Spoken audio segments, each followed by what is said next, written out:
I like to start these interviews with kind of the same question. I think everybody has a story. So if we were writing the story of Chad Adcox, what would the title of the story be?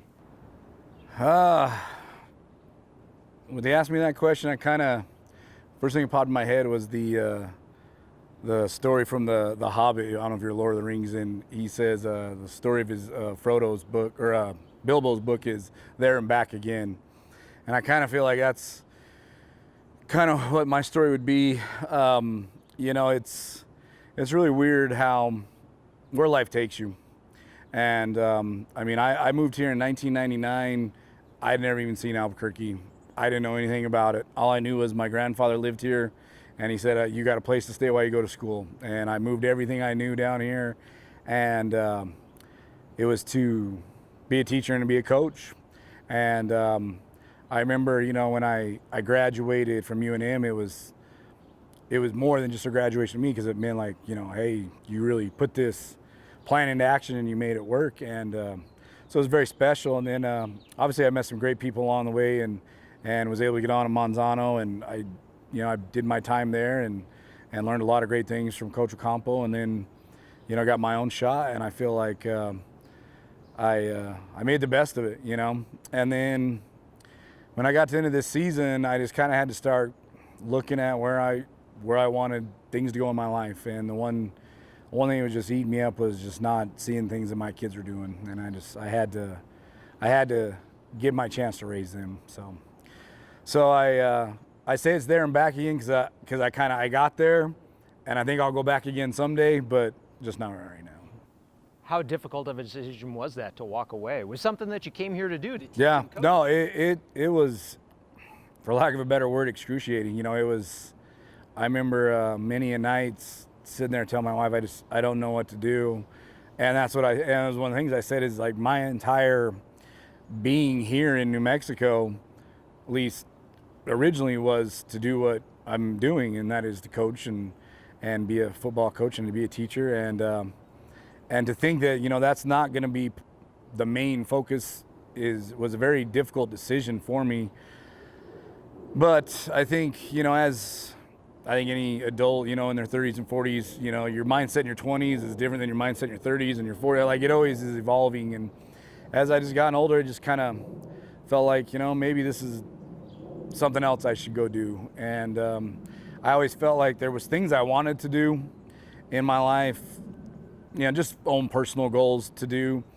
But football for myself was such a just overwhelming obstacle that I spent all my time focused on football. And I think it was the right thing to do at the time, but now I just think it's time to shift that focus a little bit somewhere else. So it was very difficult. Well, all that focus and all that work paid off, because you finished unbeaten with a state title. What kind of feeling was that for you, and has it even sunk in? It's funny. I remember, right after it happened, and everybody's, oh, how does it feel? And I remember the next day, well, if I could back up actually a little bit, I remember in 2010, as an assistant, we played against Mayfield, and we got beat pretty good. And I couldn't sleep. I felt horrible. I was like, oh my God, how could we get so close and lose it? And it really kind of, ate at me. And then, like, now, I don't know what had changed, so to speak, but I mean, like, the night before the game, he's like, how'd you sleep? And I'm like, I slept fine, I'm like, another day. And, and then after we won it, everybody's like, well, has it sunk in? And I just felt like, no. I mean, it did, but at the same time, like, it hadn't. And then I want to say it really kind of sunk in when I was doing the ring ceremony for the kids, and I'm showing highlight videos, and I'm thinking of all the things that happened. And, then I'm like, wow, we really did something that's pretty amazing. It had never been done before, and to be the first that's ever done that, I mean, that's something pretty amazing. So it definitely sunk in after that one. What's it like to coach an athlete too, like Jordan Bird, that doesn't come along once every year? No, Jordan's definitely probably once in a generation kid you're going to get as a coach. As I've said many times, the kid's just so humble, and he's a great worker, and he'll do whatever you ask him to do. Whether we played him at running back, receiver, or quarterback, he didn't care. It was a pleasure to work with him. But this whole group was such a great group, and I really can't. I know Bird gets a lot of the accolades, and Erickson gets a lot of the accolades, but I mean, the entire group that came together was such a special group. I think that we kind of needed all of them, you know, to make happen what we're able to do. So I mean, it was great to coach Bird, and I can't wait to see him, you know, at San Diego State with Rocky, and I hope he does really well out there. But you know, I think this entire group is what really made it so special. So there and back again, getting back to the theme a little bit. Going back, what was your family's reaction when, you know, you kind of had come to the decision that you're stepping away temporarily from football?